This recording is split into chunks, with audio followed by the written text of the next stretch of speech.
7식구의 만점자가 이렇게 많아? 6식구의 만점자가 이렇게 많아? 이런 의구심이 좀 들기 시작하면서 꼼수가 판치는 거 아니냐, 의구심이 좀 나오고 있습니다. 부양가족이 적으면은 한계가 있는 이 청약가점제가 요새 시대에 정말 적정한 가점제의 기준이냐, 이런 얘기들이 좀 많이 나오고 있습니다. 그래서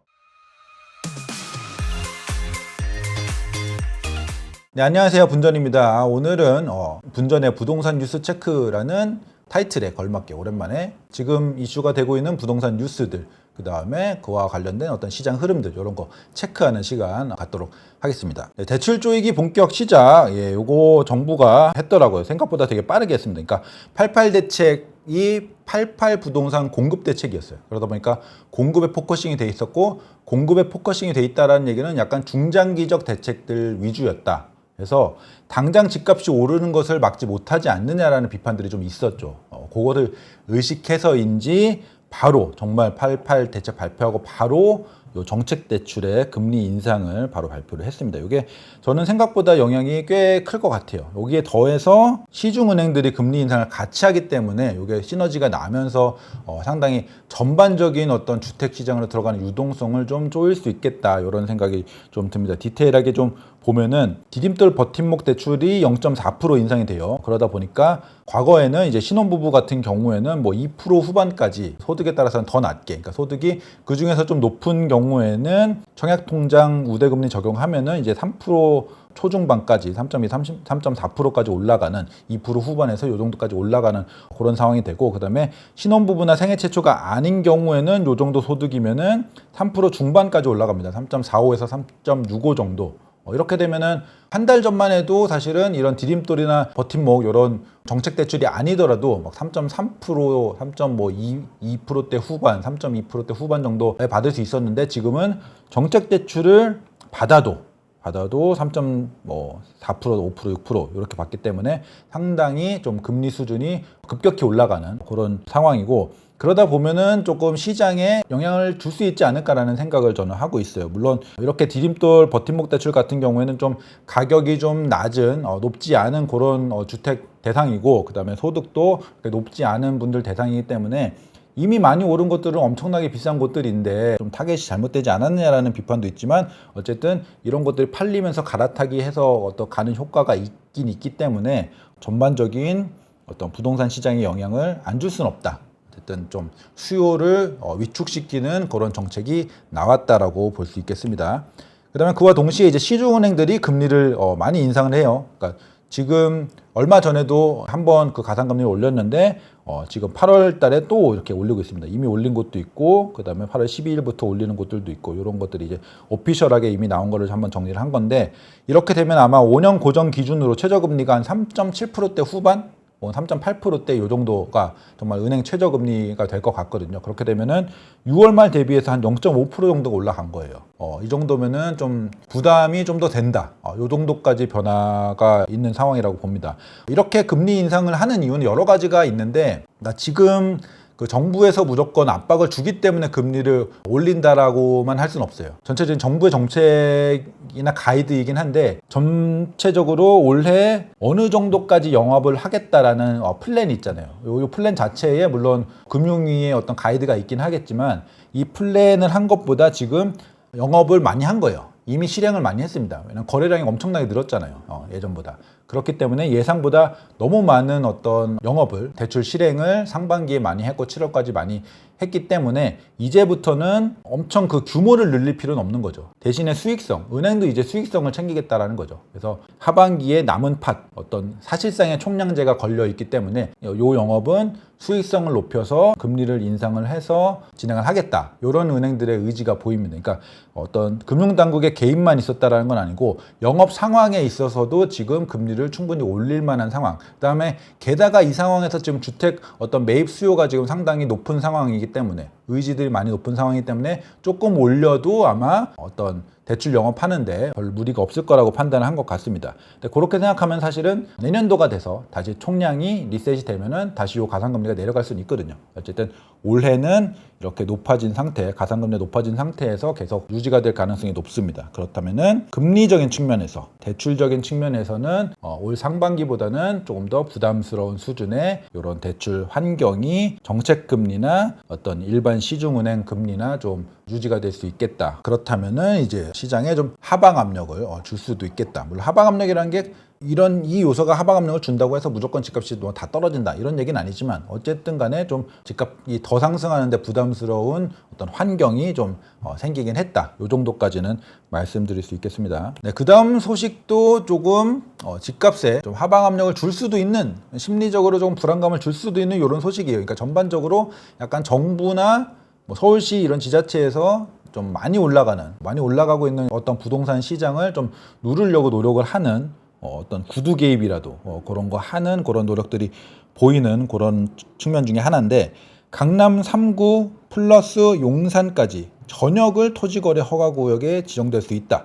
이런 기사들이 나왔습니다. 그러니까 오세훈 시장과 서울시에서 토지거래 허가제를 확대를 검토하고 있다. 이런 얘기가 나오니까 어떤 발언들, 그다음에 뉘앙스들 이런 것들을 해석을 해보니까 전역을 지정할 수도 있겠다라는 기자들의 해석까지 섞여가지고 이런 얘기들이 나오고 있습니다. 그래서 얘기가 나온 거 보면은 그 오세훈 시장이 이런 얘기를 했어요. 뭐 누구든 생각할 수 있는, 누구든 예상할 수 있는 요새 신고가가 낮다라고 하면 그 동네라고 떠오를 수 있는 그런 지역들, 그렇게 예시를 딱 들었어요. 그런 지역들의 토지를 확대할 수 있다. 그러면 어디겠어요? 반포입니다. 반포. 네, 그렇게 사실은 말만 반포를 안 했지 오세훈 시장도 반포를 염두에 두고 얘기를 했다. 거기다가 이제 서울시의 다른 뭐 과장님 이런 분들이 인터뷰한 걸 보면은 반포와 한남 정도 요 얘기가 지금 가장 유력하게 검토가 되고 있습니다. 그래서 뭐 이런 기사들을 보면은 반포 한남동 토어제 지정할 듯, 그러니까 한다는 얘기는 안 했어요. 할 수도 있다. 계속 집값이 올라가면 이렇게 얘기를 해서 요 두 가지가 저는 타겟이라고 보는데, 근데 이제 좀 더 화제가 됐던 부분은 일부 언론에서 강남 3구와 용산 전역을 토지거래 허가제로 지정을 하는 것을 검토하는 것 같다. 이런 식으로 얘기를 했거든요. 그래서 이 전체 정말 전역을 토지거래 허가구역으로 지정을 하는 그런 의구심을 사람들이 많이 가졌어요. 근데 저는 이 기사들, 이렇게 나온 기사들을 좀 꼼꼼히 따져보니까 여기까지는 굉장히 심한 어떤 비약, 그러니까 뇌피셜 이런 게 강했다. 그러니까 기자분들이 스스로 이렇게 좀 확대 생산을 하는 그런 측면이 강했다라고 봅니다. 그러니까 어느 누구도 이 전체적인 어떤 전역에 대한 토지거래 허가구역을 지정하는 것을 검토했다라는 말을 비슷한 얘기도 한 적이 없어요. 제가 보기에는 진짜 비슷한 얘기도 한 적이 없고, 직접적으로 언급한 거는 그 어느 누구도 얘기한 적이 없었고, 근데 이렇게 그 뉘앙스를 보고 확대 해석하기에도 저는 굉장히 무리가 있었다라고 생각을 하거든요. 그래서 이거는 조금 자극적인 어떤 기사 생산에 있어서 이렇게 나온 얘기가 아닌가라고 생각이 들고, 시장이나 서울시장이나 아니면은 어떤 실무자분들의 어떤 인터뷰나 코멘트들을 보면은 반포, 한남 혹은 플러스 알파 정도, 그리고 다른 지역들 이런 곳들의 토지거래 허가구역 지정을 검토하고 있다. 요 정도까지만 해석하면 되지, 이것은 요 전역을 지정을 하는 것은 사실은 기본적으로 쉽지도 않고 그런 얘기를 한 적도 없다. 이렇게 정리드려 볼 수 있겠습니다. 그런데 재밌는 것은 용역을 최근에 줬어요. 토지거래 허가제 관련한 용역을. 그러니까 이 토지거래 허가제가 잘 돌아가고 있는지, 어떤 영향을 미치고 있는지 이런 것들을 한번 재검토한다라는 측면에서의 용역을 나라장터에 올렸거든요. 그래서 지금 어떤 신청을 받고 있는데 이런 얘기가 나오니까 토호제를 해제하려나 보다 이런 어떤 추정이 좀 있었어요. 근데 놀랍게도 그런 추정이 있는 상황에서 더 확대하겠다라는 얘기를 해서 뭐지라는 지금 혼란스러운 그런 상황인데, 아무튼 토지거래 허가제에 대해서는 이런 식의 용역, 이런 과업을 주는 용역에 대한 어떤 공고가 올라와 있는 상황입니다. 한번 보시면은 이런 토지거래 허가구역 관련 서울시 관련해서 시장에 미친 영향과 효과성, 이걸 분석을 통해서 효율적인 제도 운영 관리 방안을 마련한다. 그다음에 토지거래 허가구역 지정이 지금 5년이 도래했거든요. 장기화가 되기 때문에 전반적인 종합적인 검토를 하겠다. 그다음에 긍정적, 부정적 영향 이런 것도 보고 실효성, 정말 이게 정말로 원하는 정책 방향대로 효과가 있느냐, 그다음에 시민들은 어떻게 생각하느냐, 전문가들 어떻게 생각하느냐, 이런 것들을 종합적으로 용역을 줘서 조사를 하겠다, 연구를 하겠다, 이런 용역이 나왔거든요. 그래서 사실은 이 어떤 이런 용역 결과에 따라서 해제를 할 수도 있을 것 같아요. 그런 얘기들이 사실은 많았습니다. 그러니까 지금의 어떤 서울시장이나 주택과 이런 데에서는 집값이 많이 오르고 있으니까 어떤 정치적인 뉘앙스 혹은 정말 구두 개입성 측면에서라도 이거 더 확대할 수 있고 더 우리는 규제를 강화할 수 있어요. 집값은 지금 너무 비싸요. 너무 많이 오르고 있어요. 이런 메시지를 띄울 수는 있지만 실제로는 좀 더 객관적인 검토를 해보고 의사결정을 하겠다라는 실질적인 어떤 추진이 있다. 이것까지 같이 고민을 해볼 수 있겠습니다. 그래서 제가 생각하기에는 일단 이것은 확대를 할 수도 있겠고 지금 집값을 잡겠다는 의지를 표명을 할 수도 있겠지만 더 중요한 것은 결국은 용역 결과에 따른 어떤 해석과 어떤 조치가 따라오는 그런 것들이 되지 않겠나 이런 생각이 듭니다. 그래서 용역 결과가 어떻게 나오는지 중요하겠다. 그래서 결과가 나오면은 요 용역 결과가 나오면은 뭐 그거를 제가 팔로우업해서 방송에 말씀을 드리는 그런 식으로 진행을 해보도록 하겠습니다. 근데 제 개인적인 판단으로는 사실은 토지거래 허가제가 신축들의 서울에 있는 신축들의 가격을 굉장히 누르고 있다라고 생각하지 않아요. 예를 들면 뭐 잠실의 뭐 엘리트 이런 곳들이 지금 어쨌든 역사적 신고가를 쓰고 있는데 토지거래 허가제가 누르고 있는데도 신고가를 쓰고 있다. 이렇게 생각하진 않거든요. 그러니까 실질적으로는 가격을 누르는 어떤 토호제, 서울시장이 지정한 그 토호제의 역할을 하고 있지도 못하면서 동시에 주거 이전의 자유 혹은 뭐 매수하는 그런 거래의 자유 이런 것들만 제한을 하고 있기 때문에 저는 토호제는 대체적으로 해제를 하는 게 맞는 것 같고 대신에 이제 재건축 같이 정말 직접적인 개발의 어떤 압력 이런 개발로 인한 집값 상승의 압력이 직접적으로 있는 그런 곳들은 뭐 정당성이 있을 수도 있죠. 그렇기 때문에 그런 측면에서 좀 많이 용역이 검토가 되었으면 좋겠다라는 바람은 있고 아마 그런 식으로 조금 나오지 않을까라는 좀 제 전망도 있습니다. 좀 더 요 용역 결과가 어떻게 나오는지 바로 판단하고 검토하고 판단하고 서울시가 어떻게 대응을 하는지도 한번 계속 나오면은 바로 팔로우 해드리도록 하겠습니다. 다음 소식은 현재 시장 상황, 그러니까 앞서 말씀드린 것은 정부에서 좀 더 시장이 뜨겁다 보니까 여러 가지 조치들을 취하고 있고 이게 어떤 하방 압력을 줄 수도 있다라는 얘기들을 말씀을 드렸다면은 일단 현재의 아직은 뜨거운 그런 상황들을 한번 소식을 전달드려 보겠습니다. 나만 바보 되나, 나 안 샀다가 나만 바보 되고 집값은 쭉쭉 올라가나 이런 약간 자극적 요건 기사 타이틀을 제가 갖고 온 거예요. 그래서 수도권 미분양, 그러니까 예전에 봤을 적에는 집값이 너무 비싸서 저거는 뭐 다 팔릴 리가 없어, 분양이 될 리가 없어 이렇게 생각했던 그런 단지들이 다 완판이 되고 있다 이런 소식들입니다. 그래서 워크아웃 하고 있는 이제 태영에서 시공한 그런 단지들도 그런 불확실성과 이런 것 때문에 인기가 없었는데 거기도 완판이 됐고 뭐 여러 가지 부정적으로 봤던 그런 곳들이 완판이 되고 있다.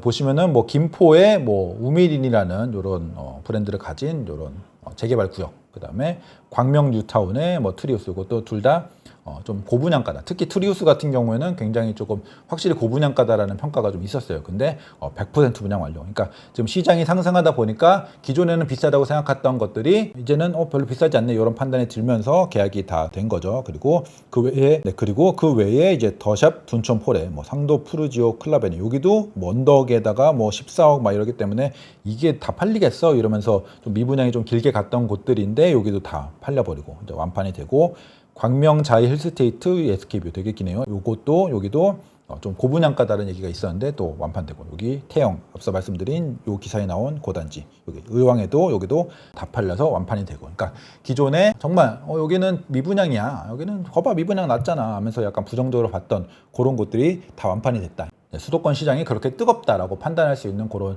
소식이었습니다. 근데 이렇게 미분양들이 이렇게 완판이 되다 보면 아무래도 건설 그런 업계 쪽에도 조금 더 여유가 생기겠죠. 계속 미분양을 쌓고 있는 그런 상황들보다는 뭐 PF 쪽도 물론 지방은 아직도 문제가 많겠지만 어쨌든 수도권 쪽은 정리가 많이 되면서 어떤 금융적인 부분도 혹은 뭐 건설사 업황적인 부분들 이렇게 다 좀 문제들이 완화가 되어가는 그런 측면이 되면서 부동산 시장 전체적으로 조금 더 활기를 띨 수 있는 그런 분위기가 형성되고 있다. 여기까지 한번 설명드려 볼 수 있겠습니다. 그 다음 소식은 이제 로또 청약 얘기입니다. 로또 청약 얘기인데 로또 청약 뭐 원펜타스 최근에 엄청나게 화제가 됐었죠. 20억짜리 로또, 그 다음에 엄청난 경쟁률 이런 얘기들이 많이 나왔어요. 근데 최근에 정말 또 한번 이슈가 됐던 부분은 원펜타스라는 그 로또 청약의 가점 커트라인이었어요. 경쟁률도 있지만 이제 가점제가 많기 때문에 가점 커트라인이 이제 뒤늦게 이제 발표가 됐는데 보니까 대부분 평형의 최저점이 74에서 77점이었던 거죠. 물론 더 낮은 평형도 있었지만 대부분은 이랬습니다. 근데 74점이면요 5식구 만점입니다. 77점이면은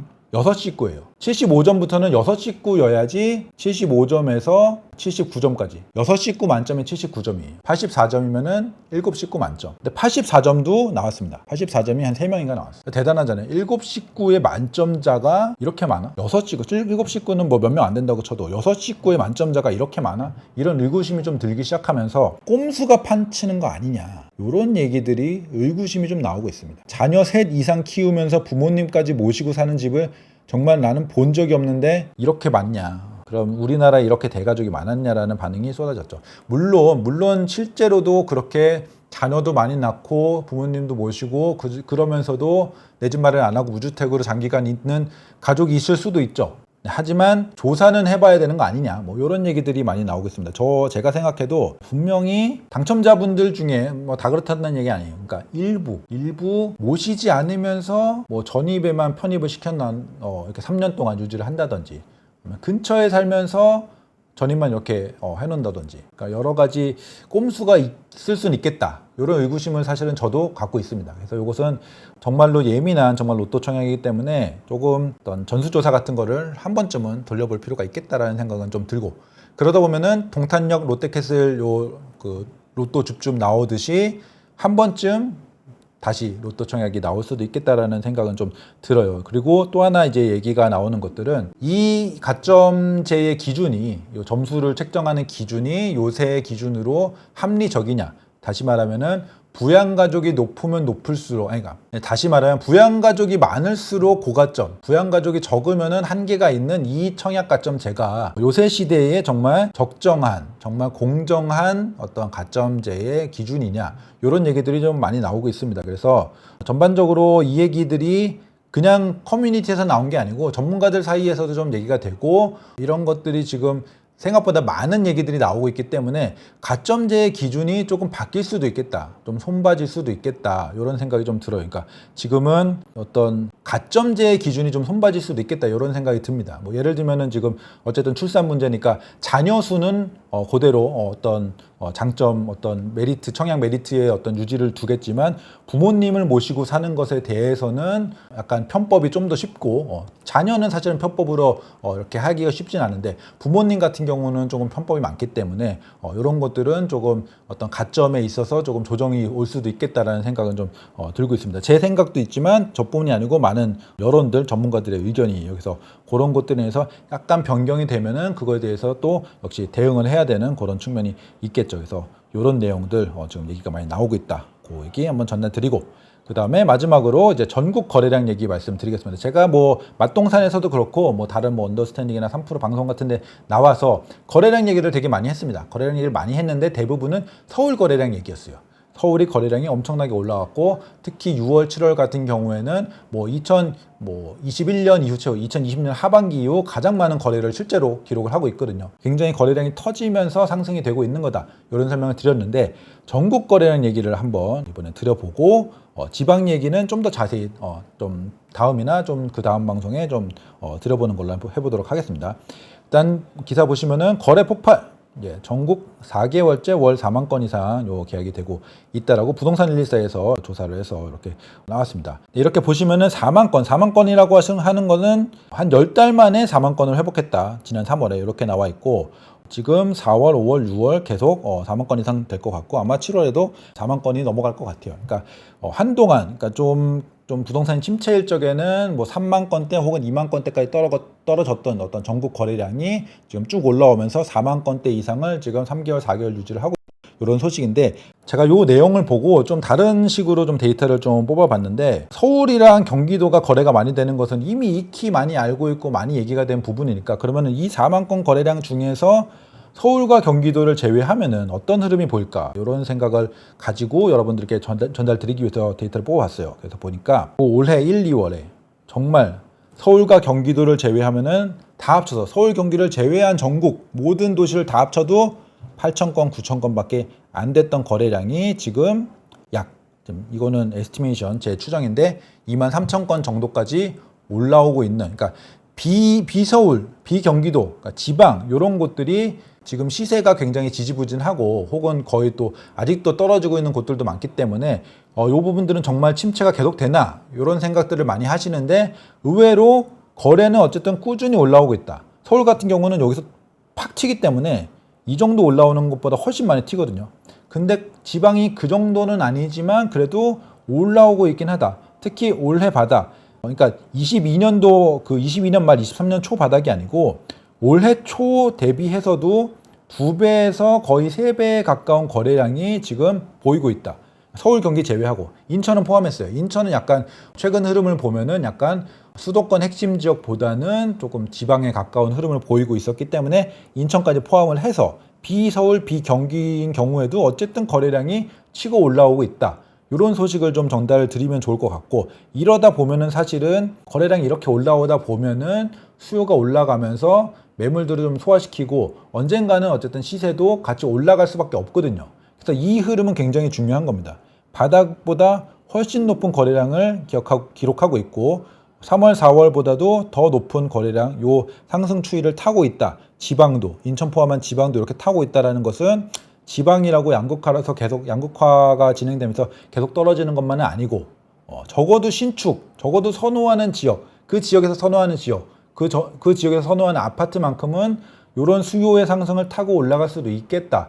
이런 것들이 보이는 어떤 시그널이다. 이렇게 말씀드릴 수 있을 것 같아요. 그래서 지방의 집값도 지금 엄청난 상승은 아니지만 반등의 시그널이 충분히 보이고 있다. 이런 말씀을 좀 드릴 수 있겠습니다. 물론 장기적으로는 좀 침체라든지 인구 감소 이런 것들에 우려가 있을 수 있겠지만, 일단 단기적으로는 지금 지방도 긍정적인, 그러니까 시장 차원에서 상방 압력을 받고 있는 중이구나. 이런 것들을 전국 거래량 4만 건 이게 중요한 게 아니고 이 중에서 지방도 오르고 있구나, 지방도 거래량이 늘고 있구나, 이런 어떤 인사이트를 좀 뽑아내면 좋을 것 같습니다. 그래서 지방과 관련해서는 제가 조금 더 종합적으로 한번 다루는 컨텐츠를 올려보도록 하겠습니다.